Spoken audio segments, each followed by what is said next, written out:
За та бүдгийн энэ өдрийн мэндийг ярив. Тэгэхээр орон даяар үндсэн хуулинд нэмэлт өөрчлөлт оруулах талаар хэлэлцүүлэг явж байгаа. 21 аймгаар улсын хурлаас гарсан ажлын хэсэг ажиллаж байгаа. Ажлын хэсэг мэдээж хэрэг үндсэн хуулинд оруулах өөрчлөлт одоо энд ямар өөрчлөлт оруулах талаараа иргэдтэй уулзаа танилцуулаа явж байгаа. Гэхдээ энэ уулзалт бүх иргэд бас хамрагдах болцоогүй байдгаас болоод олон иргэд бол тусдаж бас асууж байна. Үндсэн хуулинд одоо ямар өөрчлөлт орох гээд байгаа, юуг нь өөрчлөх гээд байгаа, яагаад өөрчлөх гээд байгаа ч гэдэг юм уу.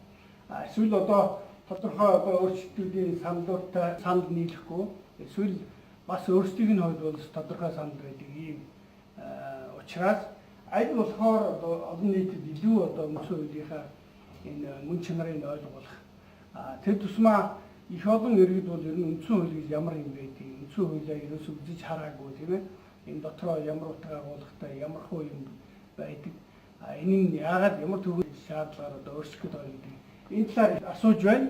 Тийм учраас үндсэн хуулийг ер нь хамгийн энгийн байдлаар, маш энгийн түвшинд ойлгохоор танилцуулах шаардлагатай байна гэж үзээд энэ бол одоо манай гишүүд дэмжигчдээс ирсэн, за эрийн жирийн иргэдээс ирсэн хүсэж байгаа хүсэлтийн дагуу үндсэн хуулийн талаар товчхон одоо цуврал мэдээлэл хийе гэж байна.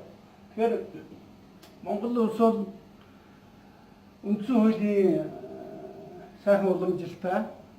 Ер нь төр тулсын хувьд бол 2226 жил одоо бид нар саяхан тэмдэглэлээ.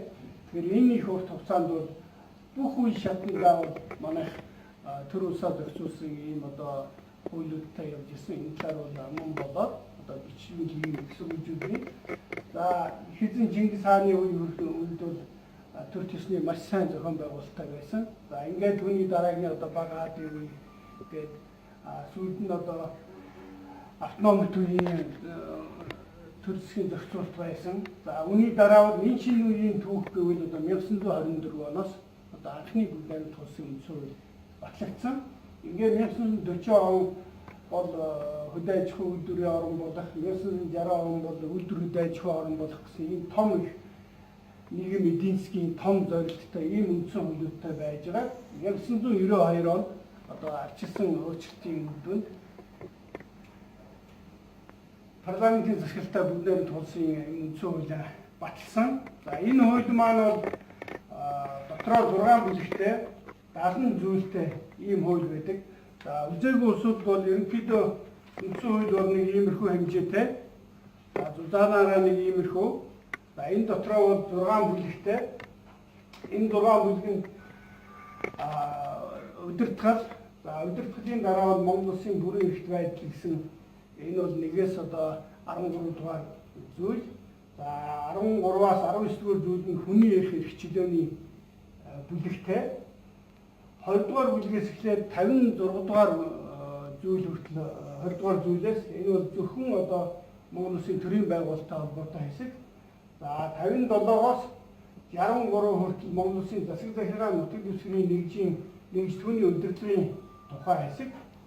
За 64-өөс 67 хүртэл Монгол Улсын үндсэн хуулийн цэцгийн тухай зохицуултууд.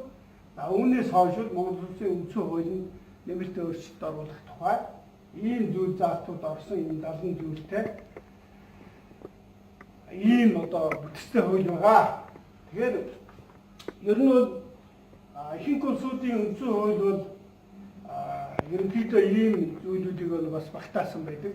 За нэлээд олон хууль бол бас тусдаа эдийн засгийн одоо ийм бүлэгтэй.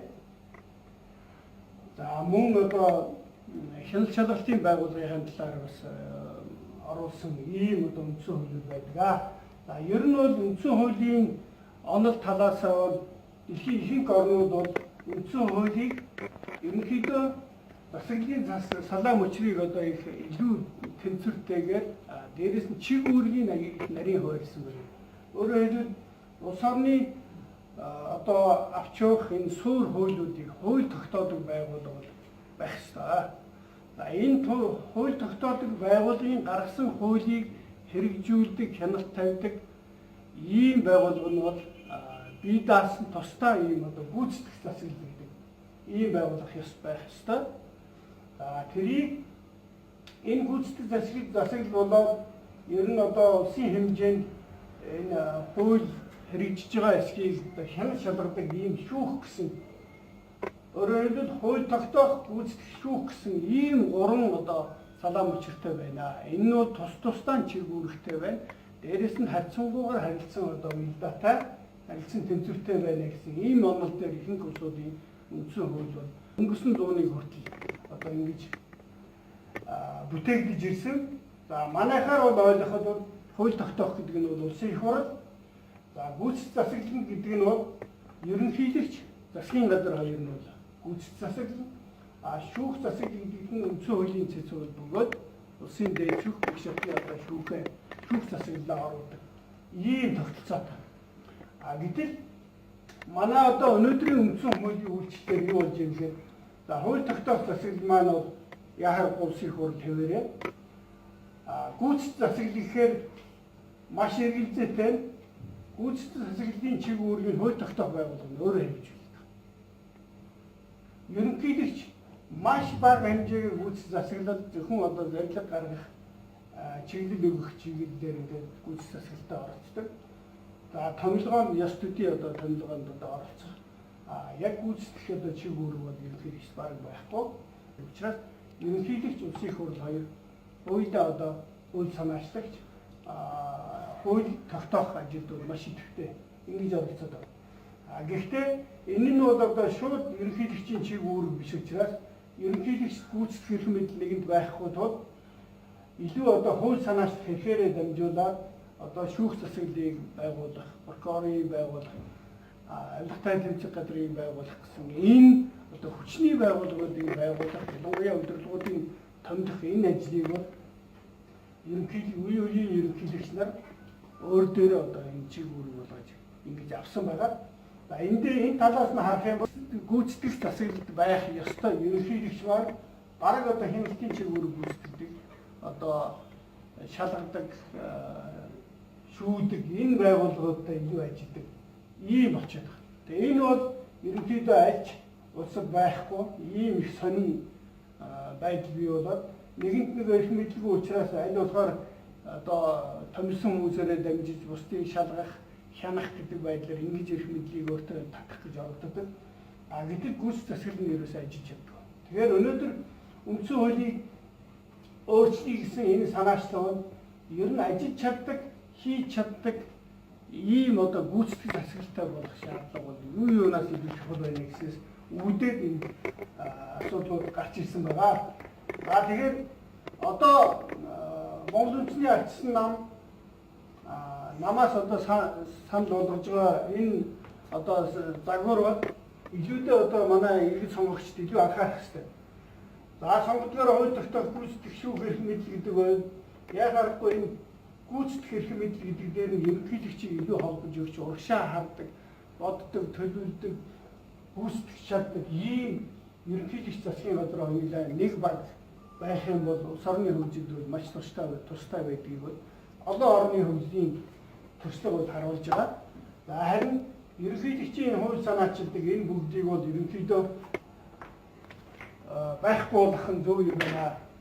Ерөнхийлөгчийн хууль санаачилдаг энийг бол байхгүй болох нь зөв юм байна гэдэг санал нэг байгаа. За улсын их хурлаас гарсан эдийн засгийн энэ санал дээр мөн адилхан ерөнхийлөгчийн одоо хууль санаачилдаг энэ эрхийг юусаа байхгүй болгож явж байгаа. Энэ бол их зүйлүүдтэй санаачлаг. Харин гүйцэтгэх эрх мэдэлд засгийн газар чиглэл өгдгийг бас байхгүй болгоно гэж байгаа. Энэ бол ер нь буруу юм байна. Харин ч илүү гүйцэтгэх засаглалтайгаа нягт байдаг одоо яг хөдөлгөөн шиг ингэж авч явдаг, өдөртдөг, чиглүүлдэг ийм байх юм их үүрэгтэй. За дээрээс нь сүүлийн үед улс орнууд гарч байгаа нэг их зарчим бөгөөд манайх одоо үндсэн хууль тогтоохтой онцгой анхаарах хэрэгтэй. Дээрээс нь орон нутгийн хэлцүүлгийн үед иргэд гаргаж тавих зайлшгүй нэг шаардлага бол энэ төрийн албыг бэхжүүлэх асуудал. Төрийн алба хянан шалгах байгууллага хоёрыг үндсэн хуулийн бүтцийн байгууллага болох хэрэгтэй.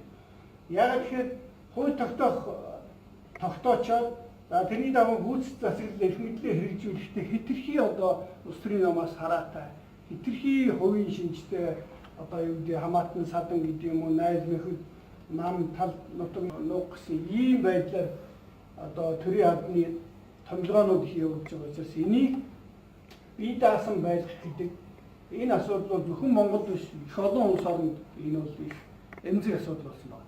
Тийм учраас чухамдаа төрийн албан өстрөөс хараад тус тогтвортой ийм одоо институт байх ёстой гэдэг энэ санаачлал маш чухал.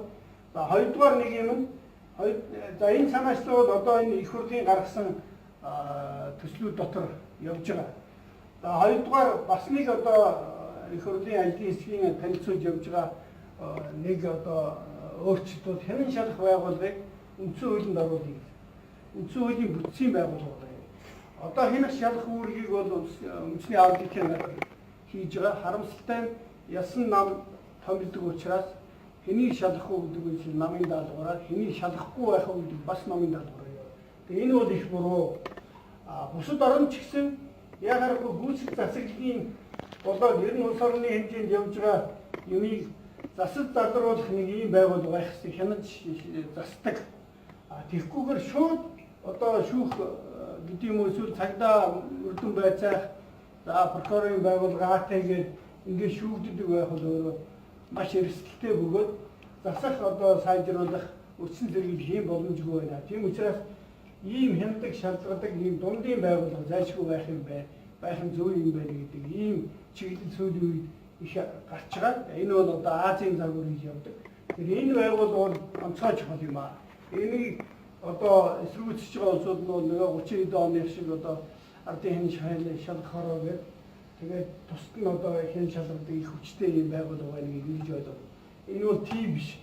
Ерөөсөө энэ төрийн үйл ажиллагаа, төрийн өвчт байгууллагуудын үйл ажиллагаа ер нь улсын хэмжээнд иргэд болоод энэ чухал нэг байгууллагуудын хууль ёсыг сахиулах, за хууль ёс гажихаас урьдчилан сэргийлдэг, зөвлөдөг, засч залруулдаг юм л байна. За бүр болохгүй бол шүүх рүү очдөг. Ийм байх нь зүйтэй гэсэн ийм одоо санаачлал Монгол Үндэсний Албан намаас бол олон жил ярьж санаачилж явж байгаа.